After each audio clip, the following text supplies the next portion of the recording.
રામ રામ, જય માતાજી. સ્વાગત છે તમારું મારા નવા બ્લોગમાં.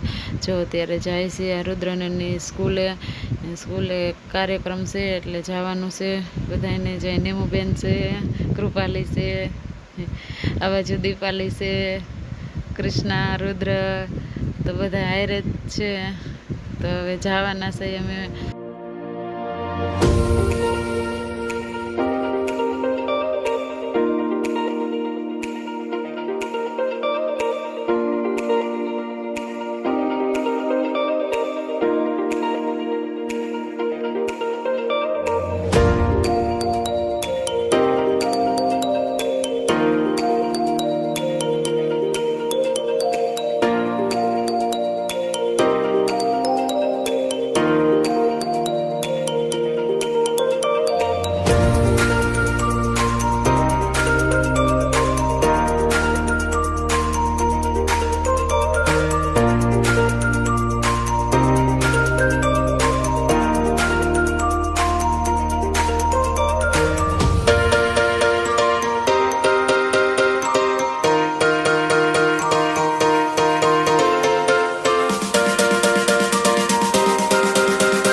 હેલો મિત્રો, અહીંયા પહોંચી ગયા છે અને આ જો રુદ્ર અને દીપાલીના મેડમ છે અહીંયા કણે અહીં બેઠા છે,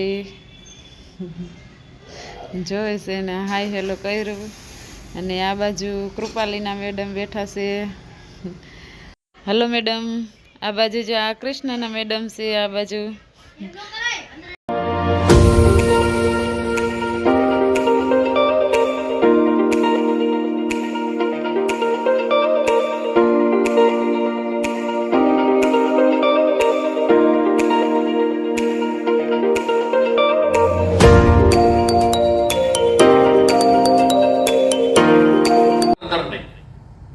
બીજી એક વિનંતી છે, મન અને મોબાઈલ શાંત.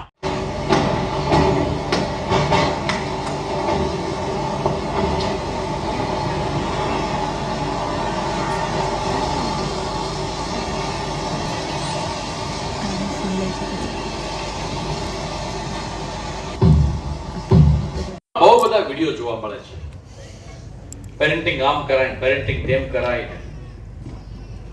બીજું આપણે એ શીખવું છું, પેરેન્ટિંગ, ક્વોલિટી પેરેન્ટિંગ કેવી રીતે કરાય. ત્રીજું આપણે એ શીખવું, મમ્મી પપ્પાની જવાબદારીમાં મા બાપ તરીકે. અને હવે જેટલા પણ બાળકો અહીંયા બેઠા છે, એક પણ પ્રશ્નનો જવાબ બાળકો નહીં આપે. એક પણ પ્રશ્નનો જવાબ છે બાળકો નહીં આપે. બાળકો ખાલી શાંતિથી સાંભળશે, માતા પિતા જ જવાબ આપશે ખાલી જે કંઈ છે. આખો પ્રોગ્રામ એમના માટે છે.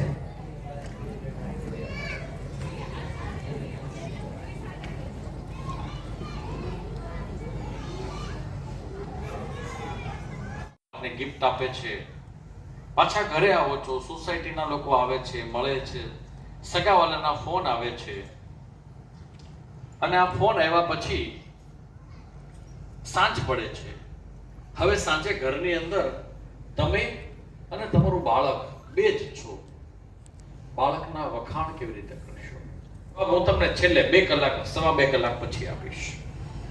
પણ ત્યાં સુધીમાં તમે જરા મને વિચારીને કહેજો. હું પહેલા તમને પૂછીશ કે તમારો દીકરો, તમારી દીકરી એસએસસીમાં બોર્ડમાં નંબર 1 થયો હોય, કોઈ રમતની અંદર ગુજરાતમાં મોટું 9 વર્ષનો હમણાં એક નાનો એવું બાળક ગયું ને, એને ખબર છે કે કયો મોબાઈલ દાદાનો છે, કયો મોબાઈલ પપ્પાનો છે, કયો મોબાઈલ મમ્મીનો છે, કયું રિમોટ એસી, કયું એસી થી રિમોટ ચાલે છે, કયું રિમોટ થી ટીવી ચાલે છે, બધી જ એને ખબર છે.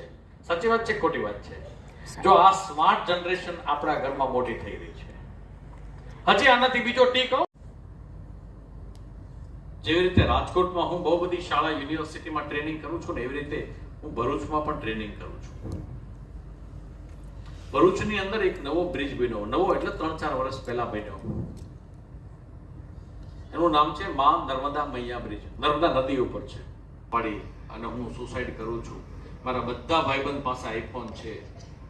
કોનો દીકરો હતો? રિક્ષાવાળાનો દીકરો હતો. હવે જેનો બાપ 15,000 રૂપિયાની કમાણી કરતો હોય 1.5 લાખનો આઈફોન કેમ અપાવી શકે? છોકરા મરી જાય છે.